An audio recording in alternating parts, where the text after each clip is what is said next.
Madame, Monsieur, merci de nous recevoir chez vous dans votre débat du 12-15 de l'éducation.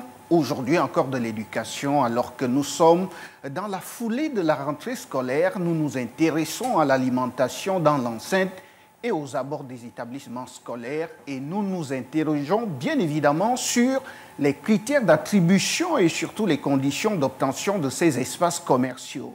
Qu'est-ce qui s'y vend? À combien? Par qui? Et comment?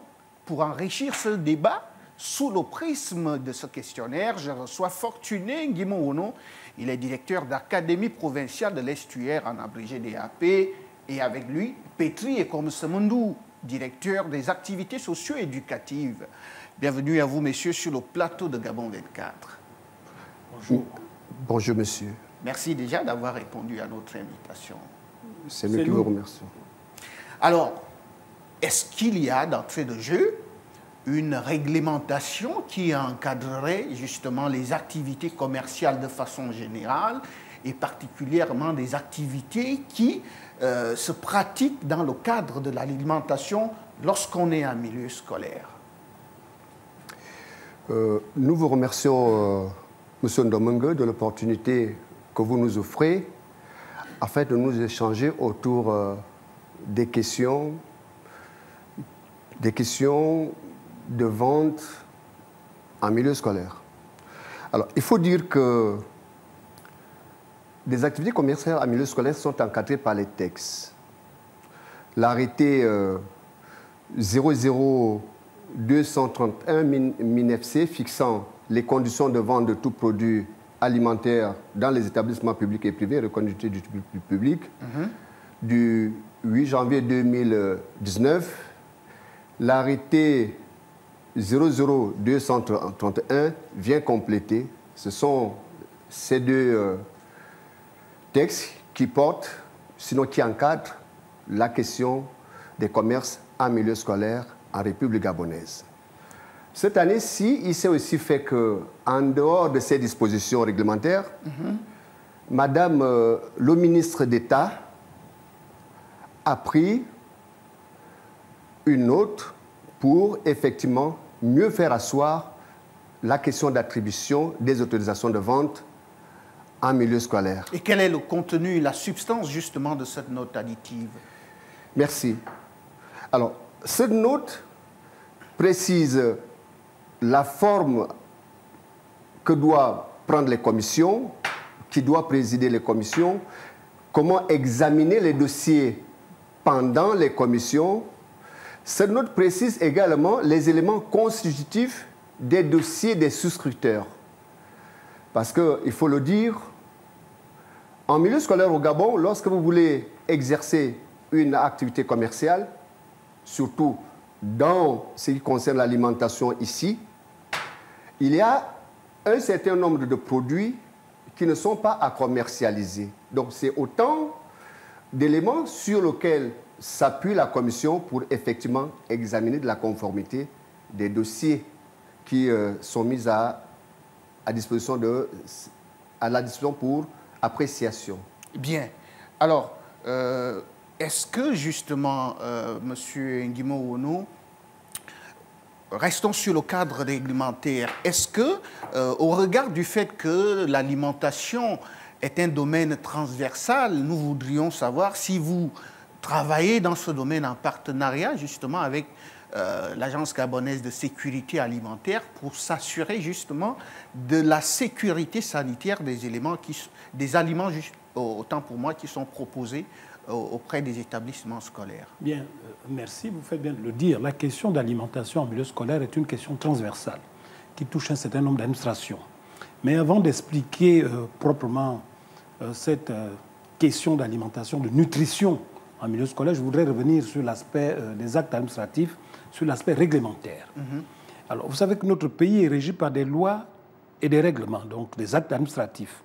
En ce qui nous concerne, au ministère de l'Éducation nationale, il y a eu un certain, comme l'a dit M. le directeur tout à l'heure, il y a plusieurs actes administratifs qui ont été pris pour réglementer, ordonner la question de l'alimentation en milieu scolaire, notamment qui doit vendre, comment soumettre son dossier pour être accepté dans un établissement, parce que n'oublions pas, l'école est un sanctuaire.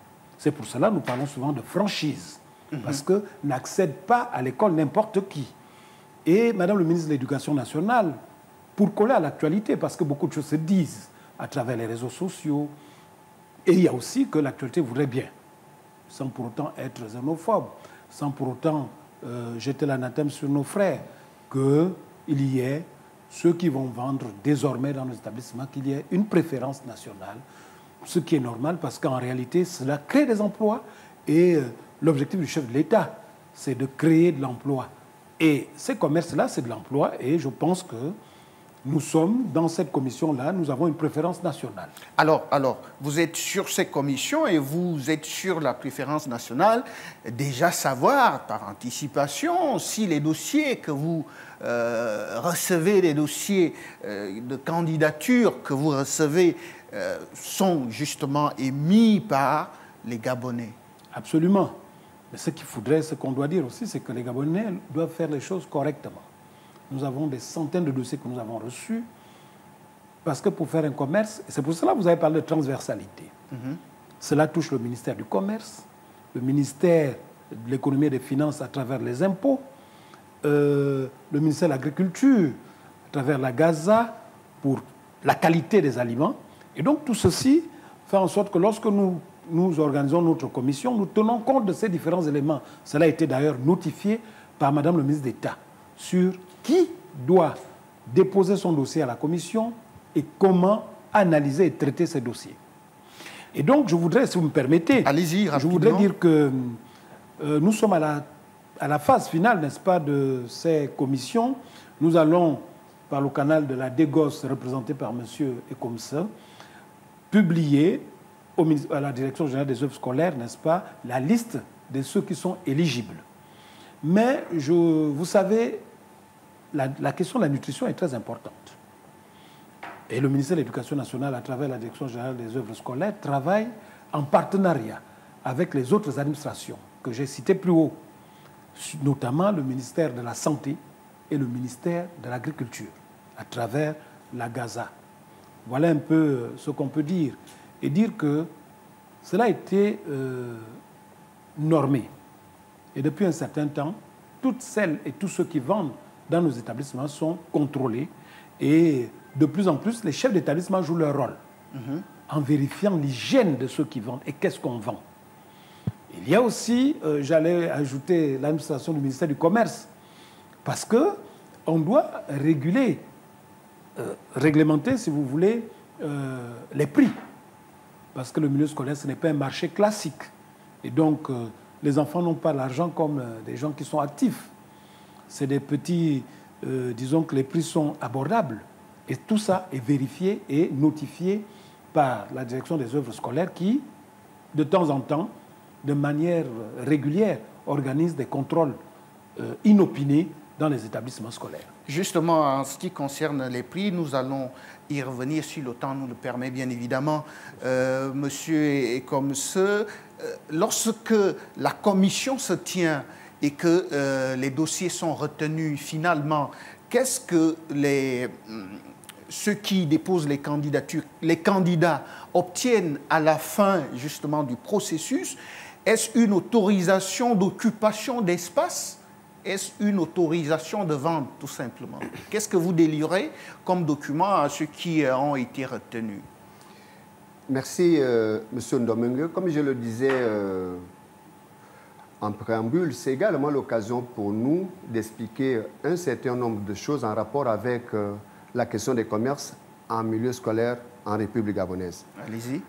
Au niveau du protocole de délivrance des autorisations à commercialiser un produit en milieu scolaire, le protocole stipule ceci.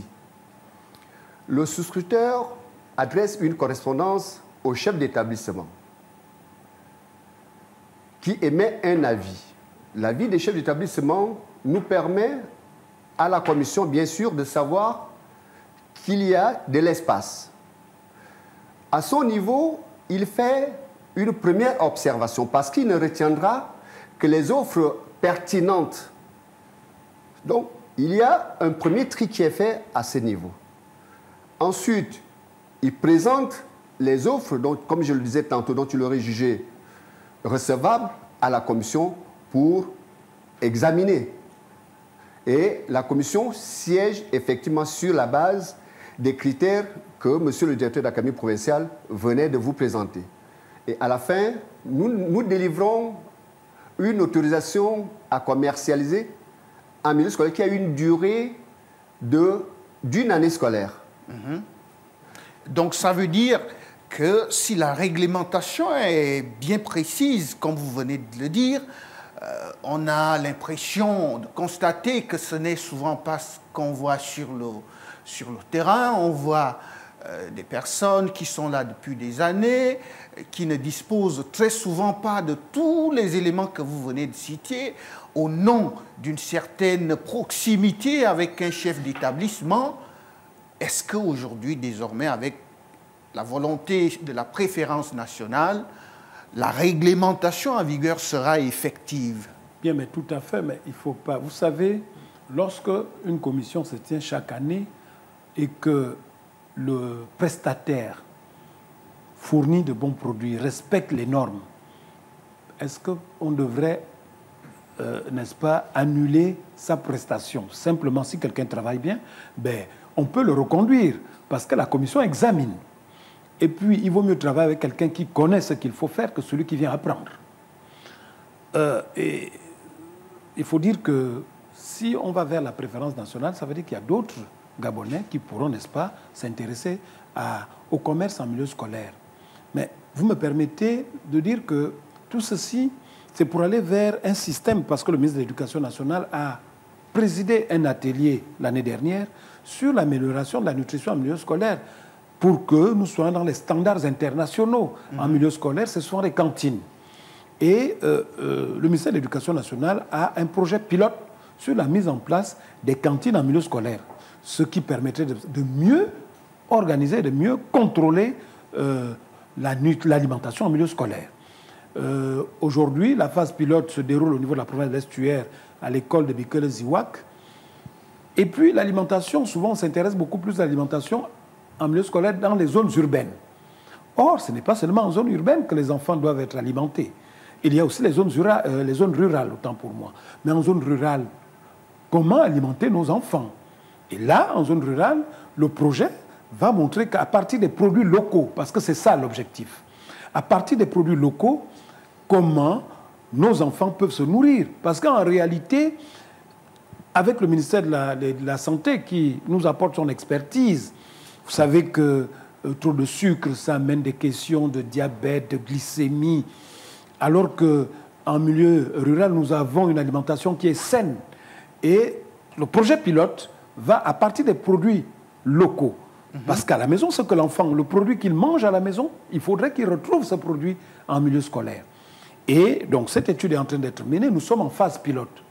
C'est pour vous dire que la question de l'alimentation en milieu scolaire intéresse à un très haut niveau les plus hautes autorités de notre pays. Donc, je crois que dans les prochains jours ou les prochaines années, nous aurons un système de cantine en milieu scolaire qui va peut-être mieux réglementer et réguler la nutrition, l'alimentation en milieu scolaire. Alors, monsieur Comesseux, lorsque nous regardons combien l'alimentation gabonaise est dominée par le poulet et du riz, on a bien envie de savoir comment cette préférence nationale, d'abord sur la ressource humaine, pourrait s'accompagner de la préférence nationale sur le plan de la gastronomie. Lorsqu'on a une petite histoire d'une petite fille dont la maman a préparé un petit menu et a glissé dans le sac, et la maman a été surprise de voir l'enfant rentrer à la maison avec le menu sans avoir y goûté. La question posée, la petite fille va répondre que la maîtresse a dit qu'on ne mange pas ça ici. Il s'agissait d'un menu fait à base des produits locaux. Monsieur Comesseux, votre réaction? Merci, Monsieur Ndomongue. Il faut dire ici que les habitudes alimentaires sont spécifiques à notre environnement. Vous comprenez que un élève qui est en milieu rural n'aura pas les mêmes préférences que celui qui vit en milieu urbain. Ce qui fait que cette année-ci, spécifiquement, lors de l'étude de dossier en commission, nous nous sommes effectivement intéressés à ce qui nous est proposé par les souscripteurs. Autrement dit, qu'est-ce qu'ils souhaitent mettre à notre disposition au sein de nos établissements? Avec quoi comptent-ils le faire? Et comment comptent-ils le faire? C'est effectivement avec M. le directeur de l'Académie provinciale ici que nous avons orienté la vision vers la préférence nationale, comme on le disait tantôt. À la suite de M. Comse, je voudrais dire que c'est une question transversale. Vous l'avez dit au début de notre entretien. Les questions de sécurité, les questions d'alimentation en milieu scolaire sont des questions transversales. Et il est difficile de répondre parce que l'école n'est pas en dehors de la société. Et vous l'avez dit, qu'est-ce que nous mangeons chez nous? Doit-on réinventer les choses parce que nous sommes en milieu scolaire? C'est là tout le débat. En réalité, et j'interpelle la société, j'interpelle le Gabonais, j'interpelle le parent d'élèves, pour dire que l'école est dans la société gabonaise. L'insécurité en milieu scolaire vient de l'extérieur. L'alimentation en milieu scolaire vient de l'extérieur. C'est pour cela, pour que nous puissions améliorer notre assiette, ce n'est pas forcément à l'école, d'abord à l'école que nous améliorons notre assiette. Le ministère de la Santé, le ministère des autres administrations qui tournent autour des questions de nutrition, d'alimentation, pas seulement en milieu scolaire, de plus en plus, n'est-ce pas, nous assistons à des campagnes où nous devons réduire le taux de sucre, réduire ceci. D'ailleurs, nous avons la grâce que le président de la République ait pris une décision. Le poulet que nous allons manger désormais sera produit au Gabon. Ça veut dire que c'est un poulet qui sera moins toxique. Et donc, par conséquent, ce poulet que nous consommerons demain, qui sera produit national, sera introduit à l'école et donc on aura moins de problèmes. Je crois que lorsqu'on doit régler les questions en milieu scolaire, ça doit se faire de manière globale. Et à l'école, nous essayons de réglementer, de réguler. Mais parfois, c'est difficile. Même si nous régulons à l'école, qu'est-ce que l'enfant mange à la maison? Justement, parce que les établissements n'évoluent pas en vase clos. Il y a des partenaires sociaux, il y a des associations de parents d'élèves. Au cours, justement, de vos rencontres, est-ce qu'il ne vous arrive pas, justement, d'interpeller aussi la conscience de ces parents? Parce que si les établissements se chargent de lutter contre l'insécurité, on peut également associer à cette insécurité l'insécurité alimentaire. C'est pour cela, d'ailleurs, votre émission est la bienvenue. Ce débat est intéressant parce que il faudrait que nous regardions avec nos partenaires, avec les parents d'élèves et avec les associations, les syndicats, comment améliorer, n'est-ce pas, l'alimentation. Mais je vous l'ai dit, le ministre d'État n'a pas attendu que le débat se pose. Nous sommes en phase pilote de la mise en place des cantines en milieu scolaire. Et lorsqu'on mettra en place des cantines en milieu scolaire, eh bien, la chose sera mieux organisée. On saura exactement qu'est-ce qu'il faut faire. Même si aujourd'hui, les commerçants en milieu scolaire sont, disons, contrôlés, mais les cantines seront encore mieux contrôlées. Et je l'ai dit tantôt, si nous améliorons notre qualité alimentaire à la maison, eh bien, ce serait la continuité. Parce que ce que nous faisons à l'école qui est efficace, nous réduisons davantage les sucreries, parce que le sucre est un ennemi pour la santé. Et lorsqu'on donne le sucre à son enfant très jeune, je ne suis pas un spécialiste des questions de santé, mais c'est ce que nous apprenons partout. Lorsqu'on donne du sucre, et c'est ce que nos enfants consomment un peu trop, les féculents, le sucre, et donc il faut naturellement réduire ces consommations-là. Autant nous, au niveau de l'école, on essaie de réguler cela, mais il faudrait que cela soit suivi au niveau de la maison, par le parent, parce que le parent doit continuer à suivre son enfant, non seulement au niveau de la pédagogie, au niveau de l'école, des cahiers, mais même le type d'alimentation. Alors, Monsieur Komsemendou, vous êtes le directeur des activités socio-éducatives. Quand nous, on était à l'école primaire, on voyait qu'il y avait un espace, il y avait un temps accordé aux activités manuelles, aux travaux manuels pendant lesquels il y avait des potagers, du jardinage. Aujourd'hui, est-ce que les établissements pensent à ramener ces programmes scolaires pour que on soit véritablement en phase avec les orientations des plus hautes autorités lorsqu'elles nous recommandent justement de produire ce que nous devons manger ou de manger ce que nous produisons.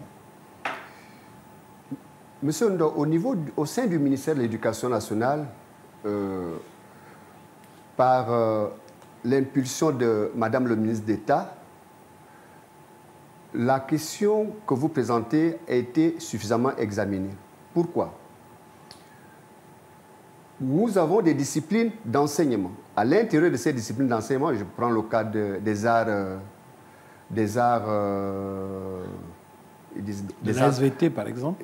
De la SVT ou bien des arts plastiques. Il y a une discipline à l'intérieur où une grande place est réservée, effectivement, à comment mettre en place un main. C'est-à-dire, notre enfant, notre élève du lycée, en sortie, doit savoir que le mets national peut se préparer comme ça, les feuilles de manioc peuvent se préparer sous cette forme, et ainsi de suite. Sur le plan théorique, bien évidemment, mais est-ce que vous avez des travaux pratiques justement qui accompagnent ce qu'on apprend, qui accompagnent ce qui est écrit dans les livres? Monsieur Ndo, ceci est accompagné d'une évaluation.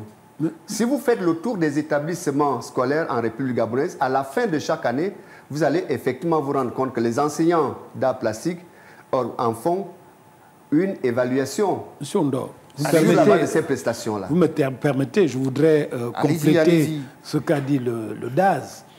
Monsieur Komse, en réalité, monsieur Ndo, faites le tour des établissements. Je l'ai dit sur un autre plateau, qu'il est parfois nécessaire pour nous braquer vos caméras pour voir ce qui se fait de bien. Parce que le constat que nous faisons, malheureusement, je ne n'accuse pas Gabon 24, vous êtes très professionnel, c'est que beaucoup braquent la caméra beaucoup plus sur ce qui ne va pas. Vous savez, l'école, c'est à l'école, il faut dire ce qui va et ce qui ne va pas. Je demande donc que tout le monde ait cette méthode, cette méthodologie. À la fois montrer ce qui ne va pas, mais montrer ce qui se passe de bien. Dans nos établissements, pour ce qui est de la province de l'Estuaire... je vous rappelle tout de même que nous sommes sur le dossier éducation depuis 2 semaines. Et c'est aujourd'hui que nous avons le privilège de recevoir les agents du ministère de l'Éducation nationale. Vous nous avez invités, nous sommes venus. Alors c'est une bonne chose pour dire que dans nos écoles primaires, je suis directeur d'accueil professeur de l'Estuaire. Je vous invite, si vous avez du temps... On a surtout beaucoup de temps. Prenez votre caméra, vous venez, nous allons faire le tour d'un certain nombre d'établissements. À Libreville, in situ, et même dans les départements. Dans la plupart de nos écoles primaires, il y a des potagers. Des enfants, avec leurs enseignants, font de l'agriculture. Lorsque vous arrivez au niveau de Libreville, même dans les départements secondaires, monsieur, comme cela dit, mais c'est une pratique régulière, c'est une pratique pédagogique régulière en ce qui concerne certaines disciplines. Donc, au regard de tout ce que vous dites, comment comprendre qu'une maîtresse dise à une fillette qu'on ne mange pas les atangas ici? Alors, je vais vous prendre un exemple. C'est parce que c'est culturel. Vous savez, moi, j'ai la culture, je suis un garçon de Kango, j'ai grandi au village. Lorsque je vais au marché Montbois, j'achète le manioc, je ne suis pas véhiculé, je soulève mon manioc. Mais je suis sûr que vous, M. Obdor, il sera beaucoup plus difficile pour vous de vous balader avec votre paquet de manioc, et ça, c'est dans la ville. Mais par contre, si vous allez dans une boulangerie, on en voit pratiquement chaque mois. Alors, c'est très bien. C'est très bien. J'espère que les autres prendront cet exemple. Si vous allez dans la ville, les gens préfèrent aller à la boulangerie, ils se baladent avec une baguette qui est, n'est-ce pas, qui n'est pas un produit gabonais. C'est un exemple. Cette maîtresse a réagi peut-être comme certains citoyens. Certains citoyens préfèrent, lorsqu'on leur propose des aliments locaux, ils disent, bon, ils sentent un peu du gêne, le manioc à telle odeur, etc. Moi, qui suis un fils du terroir, eh bien, je suis fier, moi, quand je pars à Montbois, acheter de la nourriture pour mes enfants, des produits locaux, surtout le manioc. Je traverse toute la ville, on me voit, j'ai le sachet de manioc. Et surtout, sans vouloir vous couper, que votre patronyme en dit long. Pour finir, vous avez parlé du projet de développement des cantines en milieu scolaire. Est-ce que, pour revenir justement sur les prix, est-ce que les prix qui seront abordés seront accessibles justement qui seront pratiquées seront accessibles à toutes les bourses. Monsieur, sur ces cantines, permettez-moi, oui, très rapidement, parce que va terminer. Monsieur, sur ces cantines, c'est 3 aspects essentiels qui vont être retenus. La qualité de l'alimentation, les prix et le type de comment dirais-je, les entreprises, ou si vous voulez, qui va commercer, qui va gérer ces cantines. Nous sommes là-dessus, nous sommes en phase pilote. Je vous invite à une prochaine émission pour parler de plus de long en large sur la question de la mise en place des cantines en milieu scolaire. Avec plaisir. Monsieur, comme c'est pour finir. Pas pour finir, parce que c'est vous qui finissez. Nous, je souhaite compléter, à l'issue du propos de monsieur le DAP, en rapport avec les cantines, pour dire que la question des cantines est plus qu'une nécessité au sein du ministère de l'Éducation nationale, parce que c'est un accompagnement important, parce que tous les élèves ne sont pas des mêmes classes sociales. Et Madame le ministre d'État a mis un accent particulier pour que le projet cantine puisse effectivement aboutir. Et nous sommes en phase d'expérimentation depuis l'année dernière, cette année-ci. Comme le disait monsieur le DAP tout à l'heure, nous vous fixons rendez-vous peut-être autour du mois de décembre. Faites le tour des établissements, vous allez effectivement vous rendre compte que ce que nous sommes en train de vous présenter ici n'était pas qu'une idée, mais plutôt une réalité. Et vous ne serez pas déçus.